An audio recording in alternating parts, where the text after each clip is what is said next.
Good morning, everybody, and happy Labor Day. Thank you to the American Labor Movement, the folks that gave us the weekend, Dave. Yeah, right. Sounds good. But we could use one of those, couldn't we? We'd have a few days off, though, before we head out to Laurel. Final day at Timonium. Laurel starts on Saturday. Laurel starts Saturday. Yeah.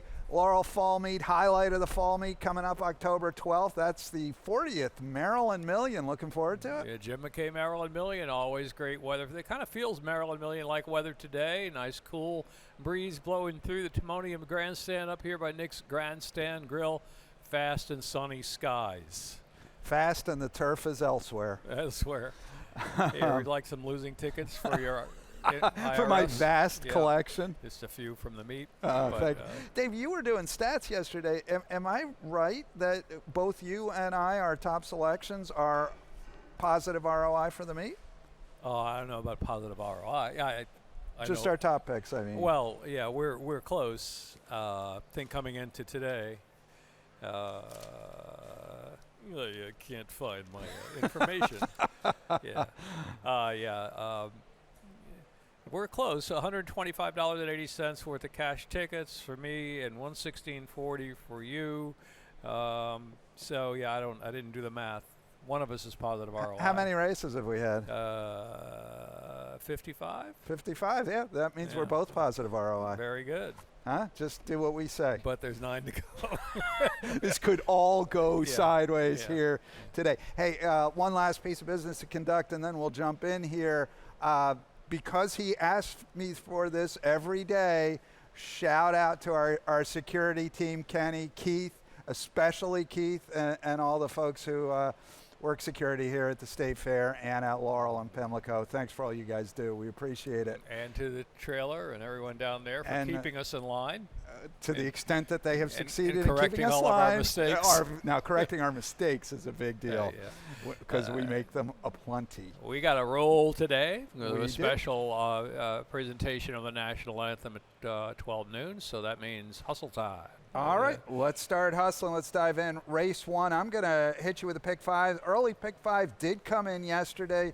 We're live to 3 horses in the last leg. They finished 1, 2, 3. Unfortunately for us, in the wrong order, so the least lucrative pick 5 did come in, but at least we hit it. Got a little $24 ticket at you here. Going 1, 2 in the first. That's a couple of pretty logical players. Go 3, 5 in the second, 3, 4 in the third. Go 3 deep in the fourth, the 1, the 3, and the 4. And then finally, we have 2 in the last race. That's a favorite and maybe a little bit of a price there, a 9 to 2 horse underneath. So hopefully we can shake things up a little bit, find a price or two. And Dave, let's dive in here. Race 1 going to be maiden 25, older fillies and mares going a half mile here. And I got a little video I want to start with. It's going to be on the 2 horse who's my top choice here. That's Thundercloud. This one stalked the pace, saving ground, and then this happened at the elbow of the turn. We told you it was a breezy day. Yeah. This one, Thundercloud, the 7 horse, misses the turn, drifts out into the middle of the track. Could have packed it in there, does not. Actually runs on really nicely here, just misses. Thundercloud going to be my top choice in this spot. I'm going 2, 1, 5, 6. Dave doesn't like Thundercloud at all. You go with the 3 horse, 12 race maiden, Ghostly Anna. No. Do you not? Oh, sorry. Again, mistake number 2. Mistake number 2 of the meet. You've taken the lead. Mistake number 2 of the meet. It's 5, 6, 1, 2. 5, 6. Did I even send in the correct picks? That's what I want to know. I got to check. Okay. Monday. You know what? You know, Dave. No idea.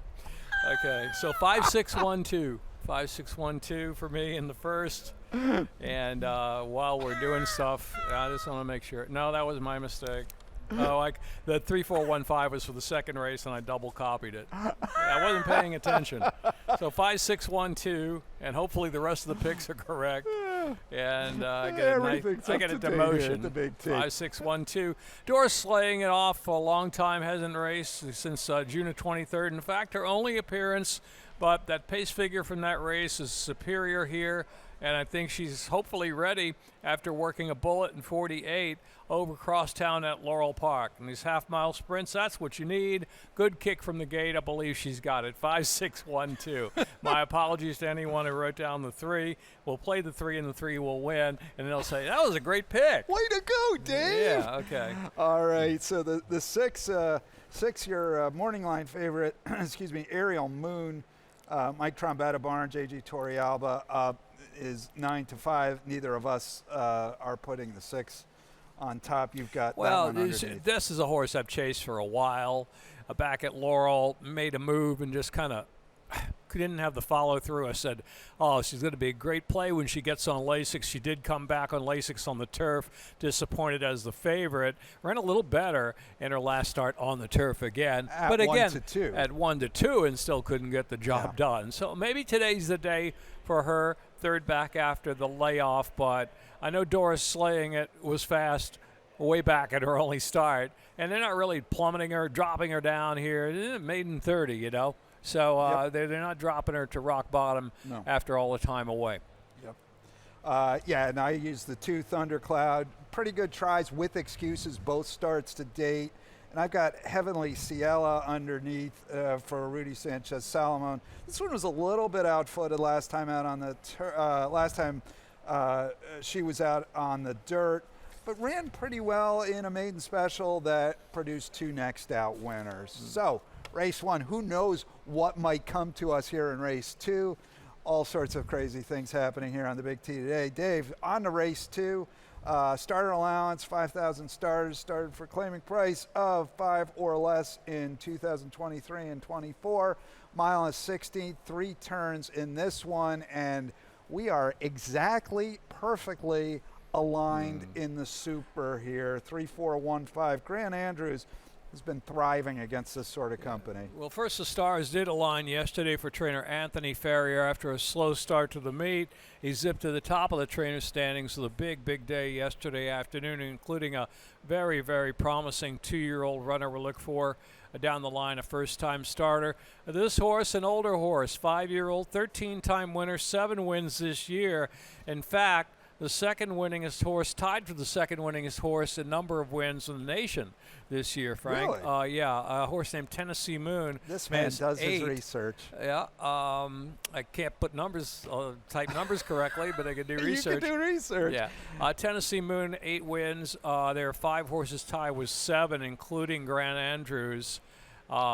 Tennessee Moon's been running basically Delta Downs, Fawner, those tracks, and I think another, even Energy Downs. Energy Downs, you can't beat Grant that. Andrews certainly knows how to win, looking for 5 straight, and all he's got to do is retain the semblance of form in this spot. 3-4-1-5, not much more to say. Grant Andrews, plenty of speed, but doesn't need the lead, so he'll be where he wants to be. And you mentioned Ferrier. Ferrier and Boca Chica teamed up to win 3 yesterday. That actually, I think, gives Ferrier the training title here and puts Boca within striking distance of our current meet leader, Xavier Perez.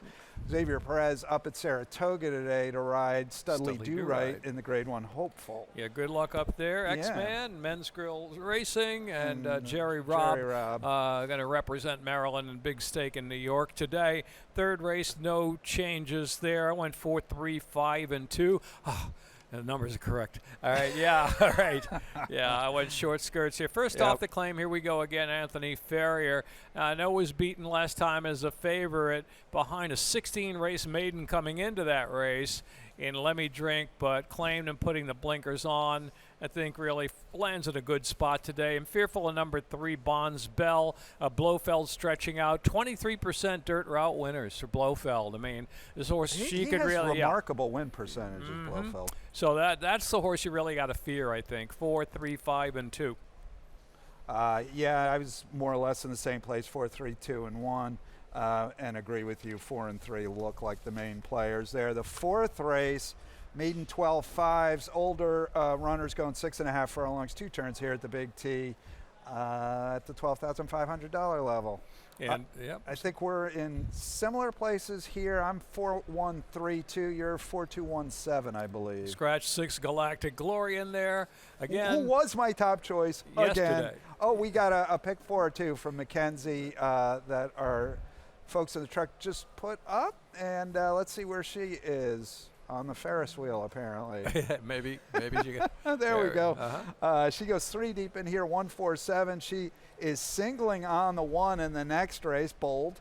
And then she goes 3 deep and 3 deep in the last 2 legs, a $13.50 ticket. Mackenzie Pfeiffer will be joining me this afternoon to handicap the races. Dave, back to race 4. You fierce competition. Barbosa Ham Smith, always a good team. Added the blinkers last time out to fierce competition. Did Ham Smith. Good effort, closing very late in the game behind Right Quick.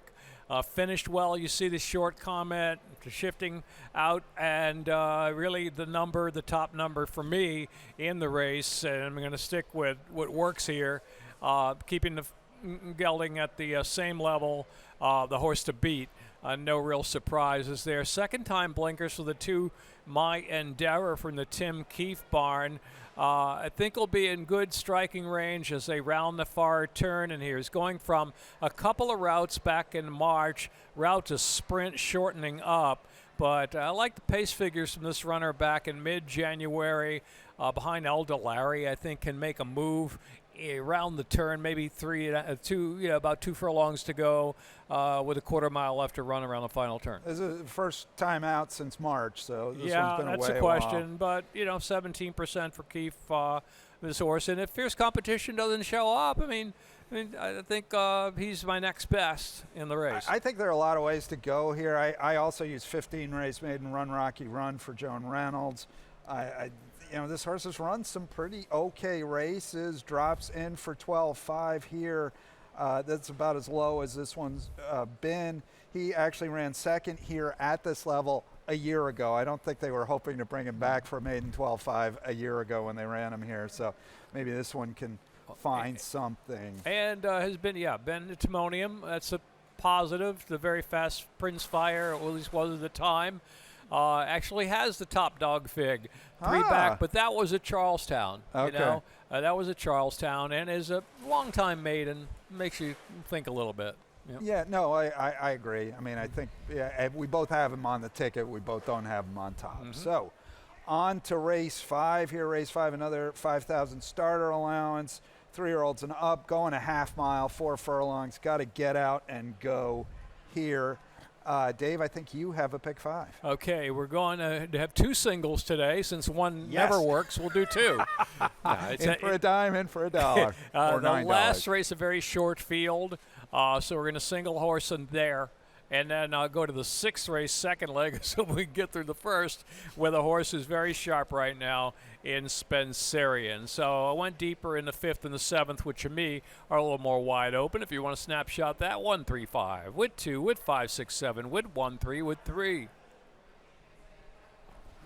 All right, Dave. So race 5 selections here.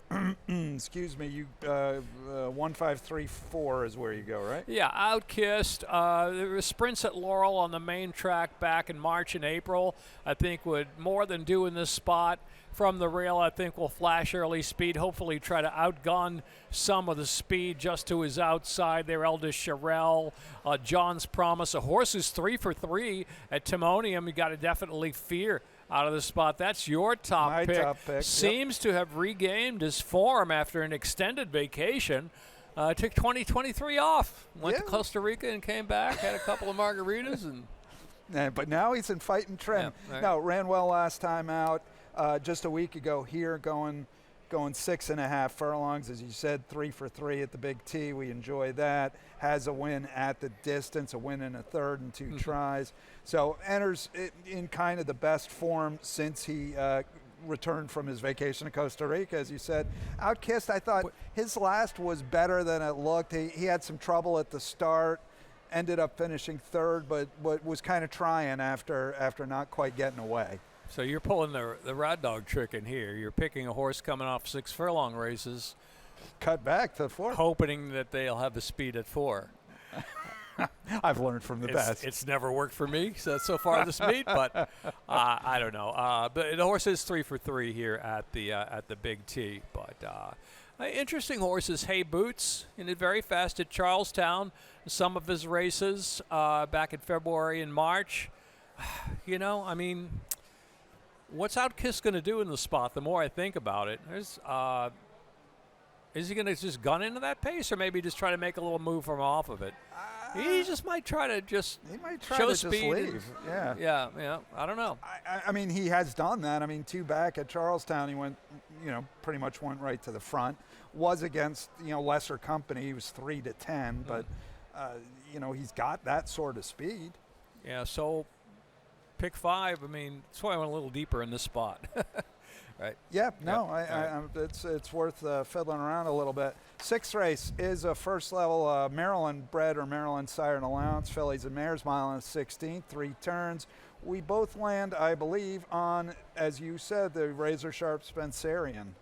Yeah, Hugh McMahon, kind of a slow meet so far, but, we've seen Anthony Ferrier turn things around on a dime right? Yeah. I just loved the filly last time out, her last race.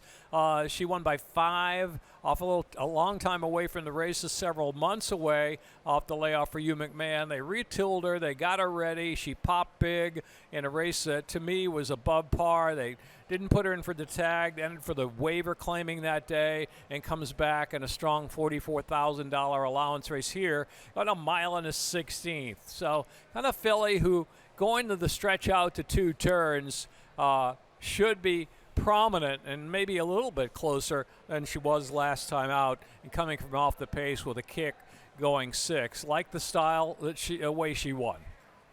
Yeah, no, she's sharp. Interesting thing here, McMahon's got a couple in here. He also has a 6-horse Kilo Road. And Carrasco, who was named on both, lands on the he'll 6. put Carrasco in the 6. Yeah, Okay. and they have somewhat similar sort of running styles. I will be curious to see how they play this out of the break. Okay, Honor the Truth is kind of an interesting horse for me from the Gorham barn, kind of a rally type, who I think perhaps has a good setup in this spot. Well, now that Society Ball is out, I wrote that down when Society Ball was in the race. Yeah. But certainly doesn't have a lot of early speed, but the Gorham barn striking with just a few runners so far this meet. I would have loved her a little bit more if Society Ball would have stayed in here, but that's not going to happen today. Yeah, Kilo Road will probably now try to make the lead. Maybe Spencerian will track. I think that may be right. Yeah, I think that's the most likely scenario. Okay. Just kind of come around outside and sit off it. All right. So 2634 for me, 2364 for Dave, and now a word from our sponsor. It's Toyota's national sales event. Swipe into end of summer fun with an exciting new Toyota. Whether you're paddleboarding in a RAV4, mountain biking in a Tacoma, or tubing with your best friends in a Camry, you'll find plenty to post about all summer long. Right now, get a new Tacoma SR5 with low 4.99 APR financing. Or lease one for just $279 a month for 36 months. Come in today. Ooh, like. Toyota, let's go places. Welcome back on to race 7, 10,000 beaten claimers. These are 3-year-olds or 4 and up that have never won 3 races, going a mile, 1 turn here. Dave, you are on the number 6 here, Money Room, for that very strong combination, Ferrier and Boca Chica. Yep, 3 wins yesterday, as we mentioned. Ferrier and Boca Chica claimed a win, a third and a second. Couple crosstown at Laurel Nice. Then last time out, shipped this gelding the Thistle down for a second place finish. A very honest horse, you can see by the past performances. Always has good natural speed to stalk. 9 times second out of 27. It kind of makes you think a little bit in this spot, but he's the kind of horse that, if you recall, back May at Pimlico was in 18,000 kinds of trouble and almost got there. Omar Cummin, one of his rivals, beat him that day, but I think he was certainly the better horse that day. Omar Cummin comes off a 4th place finish, but a good effort. I thought 2 back at Laurel August 3rd, beating a neck in a 3-way scramble photo finish, going 7 furlongs. A little bit better trip that day, and he certainly would have won the race. He could have beaten Summer State of Mind and Sustenance. So they're very close. I went 6-7 in the dance. I threw in, hoping that he can return to some of that form from springtime. If he does, on the drop to 10,000, he's a very dangerous horse and could actually win. However, he comes off a 6th-place finish, beating double digits, and a lousy speed figure of -0. Yeah, we lousy. We hate the -0, don't we?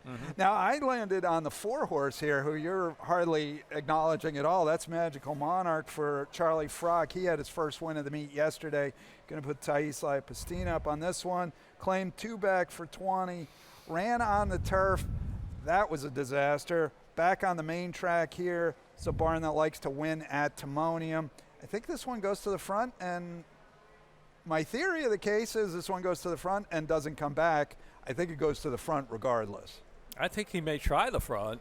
I just don't know how much real heart he's got. You know, I mean, his 9-length win, he was in the front all the way, and there wasn't a whole lot to press him. But I think he's got some speed company today. It's just my look at the race. Yeah, I think he's faster than the other speeds here. Yeah. That's my read, but that's the 7th race. So Dave says your pace figures are different than my pace figures. But that's what makes racing. Indicate. Right? That's it. I have an opinion. You have an opinion. We both put our money down. We see who's right. Right. All right, on to the 8th, another Maryland bred allowance. Final feature of our meet here at the Big T. This one going 4 furlongs for 3-year-olds and up. And Dave goes with the 3. I go with the 4. The 3 is Bandit's Golden Child for Jerry Robb. Carlos Lopez going to do the honors. I could flip-flop 1 and the 3, but you went with a 4 there, Caribbean Pleasure. I like to hear this one. I want to hear. Ronnie Brown, we mentioned, right? Hardly ever comes to Charlestown in the last 5 years at least. No, you said he had no starts until the other day, and then he brought one yesterday. That's hard to believe. It seems like the stat might be wrong, but Ronnie, if you're there, correct us. My theory on Caribbean Pleasure is that I think he may be the speed of the speed. If he's not, Irish Hero is, and he's drawn outside Irish Hero. He goes with Irish Hero and takes over when he takes over. Okay, Caribbean Pleasure will and go. At 8-1, I like it. Irish Hero goes. Caribbean Pleasure goes. Bandit's Golden Child sits right off the trip, makes one run, gets up in time. That's the way I see the race. I would have preferred if the 2 don't get caught, we're still in the race. But he's scratched. That's kind of a key scratch. 2 don't get caught. 6 mic'd up also out of the race. So had some zip there from the outside. So not as many. I got to get to the lead types in this race. But I did like Bandit's Golden Child's last race. And I really loved his race 2 back behind Play Like a Raven, who I believe was just looking at the Laurel card. He's back in, I think, on Sunday this weekend. at Laurel. Opening weekend. He was taken to rate that race, made a nice move with 2.5 furlongs to go, and shifted out 4 wide, and was really closing in a fast race that was won by Play Like a Raven. That was 2 races back. You are doing the thing you just yelled at me for doing, playing a 6.5 horse going 4, horse off a 6.5 furlong race going 4 here. Are you not? Yeah, Bandit's Golden Child. It's not a maiden. Oh, I didn't realize there was a special rule. Yeah. All right, on to the nightcap, 9th race, claiming 5,000 miles, 16th for 3-year-olds and up. Bunch of scratches here, 1, 4, 5, 6 are all out, leaving us a compact field of 3, the 2, the 3, the 7, and we can't even agree on that. Well, I mean, if indeed I happen to be alive going into the last leg with only the 3 spinning musician as the key in that 3-horse field, I certainly fear Musical Heart. I just think the horse has been a little bit off and on lately. So I'm going to try Boca Chica, where the horse that we know is in good form right now, couple of races at Penn National, and regardless, even if I'm sure Zen Master, Musical Heart tries the lead, he's going to hound him every step of the way. Could be, who's gonna stay. I'll go with Spinning Musician. I don't think you're going to get 15-1 now with scratches, obviously, but 3-horse field. I think to me it's a 2-horse race and a 3-horse race, 2-horse in a 3-horse field. Yeah. Neither of us makes much of a case for Karis. So, all right, 3-7-2 for Dave, 7-3-2 for me. Closing out the pick 5 and closing out our final episode of the Big T today. Dave, it's been a pleasure. Good luck today. It's been fun. Yeah. And we'll catch you at Laurel Park. We are 27 minutes to race 1 here, final day of the Timonium 2024 meet. Race 1, 27 minutes. Thanks for joining us. Good luck, everybody. A quarter to go at Timonio. A quarter to go at Timonio. Timonio, I like it. Jason Beam wanted me to say that. I'm not going to say it in the car. Tell Jason you said it. Okay. You just said it. Yeah. All right. Good luck, everybody. Bye.